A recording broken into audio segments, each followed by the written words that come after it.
अब आप लोगों से बात करने जा रहा हूँ about the hormonal actions of estrogen and progesterone. Physiology में पढ़ाई ही है, फीमेल में estrogens and progesterone have multiple actions and interactions which are required for proper reproductive activity. Estrogens are formed in the granulosa cells of the ovary, whereas progesterone, PC, personal computer, progesterone is produced by the corpus luteum in response to luteinizing hormone secretion.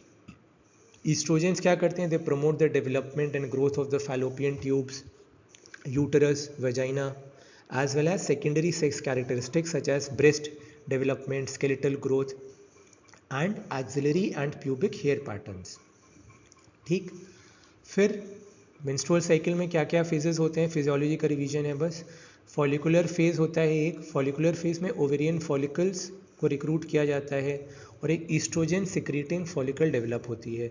Oestrogen levels gradually increase, जबकि progesterone के levels जो होते हैं वो काफ़ी कम रहते हैं। LH search very important for ovulation, हमेशा इसको कंठस्थ कर लीजिएगा, हर एक MCQ में पूछा जाता है ओव्यूलेशन किसकी वजह से होता है, तो इसका आंसर बेधड़क देना LH सर्च। जो मिड साइकिल में लुटेनाइजिंग हार्मोन का एक सर्ज होता है उसकी वजह से LH सर्ज की वजह से ओव्यूलेशन होता है और ओवरी अपने घर के बाहर निकलती है, मतलब फैलोपियन ट्यूब से बाहर निकल जाती है। उसका घर होता है ना, वो फैलोपियन ट्यूब अपने घर में जैसे ऐसे बैठी रहती है। ठीक, so LH surge is released at mid cycle in response to positive estrogen feedback to the pituitary gland, और इट्स LH सर्च से ऑब्वियसली ओव्यूलेशन हो गया। फिर LH सर्च ओव्यूलेशन होने के बाद जब ओवरी अपने घर को छोड़ के चली गई, अगर स्पर्म मिल गया तो ठीक है, नहीं तो वो कॉर्पस एल्बिकेंस में कन्वर्ट होकर के ख़त्म वहीं पे। अब लूटियल फेज एक होता है, लूटियल फेज में क्या होता है? फॉलिकल हो जाता है corpus luteum known as yellow body. अब ये सिक्रीट करता है दोनों चीज़ें, ईस्ट्रोजन भी प्रोजेस्टेरॉन भी, in response to luteinizing hormone. अब दोनों मिल करके they prepare the uterus for implantation of a fertilized egg, अगर होता है तो। As the endometrium becomes more vascular and secretory, इसको सिक्रीटरी फेज भी कहते हैं।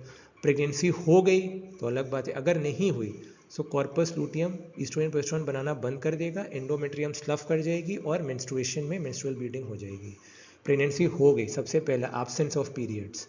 ठीक, if pregnancy occurs now the placenta comes into action, कहता मैं बनाऊंगा, मुझे क्या बनाना है? HCG, ह्यूमन कोरियोनिक गोनाडोट्रोपिन, जो कि मेंटेन करता है प्रोडक्शन ऑफ प्रोजेस्टेरॉन। अब वो मेंटेन करेगा प्रोजेस्टेरॉन का production by the corpus luteum. HCG produce हो गया, क्योंकि अब जो कॉर्पस लूटियम से प्रोजेस्टेरॉन निकल रहा है इसको वो मेंटेन करेगा। 3 महीने के बाद placenta becomes the predominant source of progesterone and this serves placenta becomes the predominant source of progesterone, and progesterone serves to maintain pregnancy and prevents endometrial sloughing and miscarriage. Progesterone for gestation, progesterone for gestation, progestation, I am for pregnancy. तो ऐसे लोग होते हैं pro Modi, anti Modi, pro Congress, anti Congress, pro BJP, anti, वैसे कि progesterone कहता है I am for gestation, so progesterone. अब ईस्ट्रोजेंस के और भी बहुत सारे काम होते हैं which are important in reproduction and other bodily functions. पहली बात, they sensitize the myometrium to oxytocin at parturition. Third trimester of pregnancy में ऑक्सीटोसिन के रिसेप्टर्स का एक बहुत ह्यूज इंक्रीज होता है। ऑक्सीटोसिन का इतना पहले नहीं होता, बट थर्ड ट्राइमेस्टर में रिसेप्टर्स का नंबर बहुत ज़्यादा बढ़ जाता है ऑक्सीटोसिन रिसेप्टर्स का। सो दे सेंसिटाइज द मायोमेट्रियम। दो होती हैं, मैंने आपको बताया था 3 लेयर्स, आपको याद ही होगा, पहले पढ़ाई होगा आप लोगों ने, एंडोमेट्रियम, मायोमेट्रियम, बाहर की लेयर भी होती है एक, ठीक है, यूट्रस की।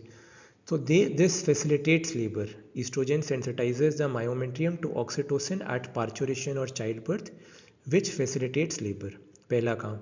दूसरा, they stimulate protein synthesis in the brain. Estrogens stimulate protein synthesis in the brain, thereby they affect mood and emotions. ठीक, वेरी इंपॉर्टेंट। फिर तीसरा, they influence the distribution of body fat and thereby they contribute to the development of feminine body contour, जो female के जो body contours में से कर्विशियस shapes होते हैं, this is mainly due to estrogens, ऐसे जो कर्व्स होते हैं बॉडी में।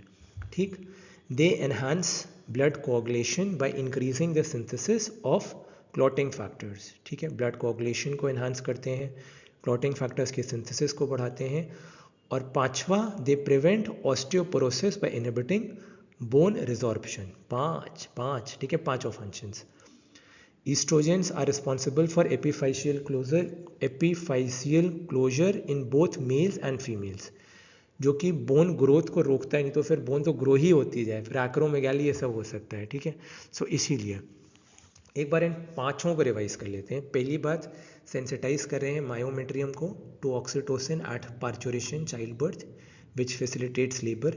दूसरा, प्रोटीन सिंथेसिस को ब्रेन में स्टिमुलेट कर रहे हैं thereby which affects mood and emotions. तीसरा, influence the distribution of body fat thereby contributing to the development of female body contours. चौथा, enhance blood coagulation by increasing the synthesis of clotting factors। और पांचवा, prevent osteoporosis by inhibiting bone resorption. ठीक, एपिफाइजियल closure भी करते हैं, that is also a sixth part, ठीक है। अब ईस्ट्रोजन और प्रोजेस्टिन के अलग अलग इफेक्ट होते हैं सीरम लाइपोप्रोटीन लेवल्स पे। ईस्ट्रोजन जो होते हैं they decrease the level of LDL and lipoprotein A. बहुत ज़्यादा एथेरोजेनिक होता है lipoprotein A, one of the most atherogenic lipoproteins is lipoprotein A, ठीक है। सो ईस्ट्रोजन एलडीएल को, लाइपोप्रोटीन ए को कम करेगा तो बहुत अच्छा है भी, और एचडीएल को बढ़ा देता है which is high density lipoprotein cholesterol. Contrast में जो प्रोजेस्टिन्स होते हैं वो उल्टा काम करते हैं, they produce a dose related increase in LDL. मतलब प्रोजेस्टिन इतना अच्छा नहीं होता कोलेस्ट्रॉल के मामले में, एलडीएल बढ़ाता है और एचडीएल को कम करता है, ठीक है।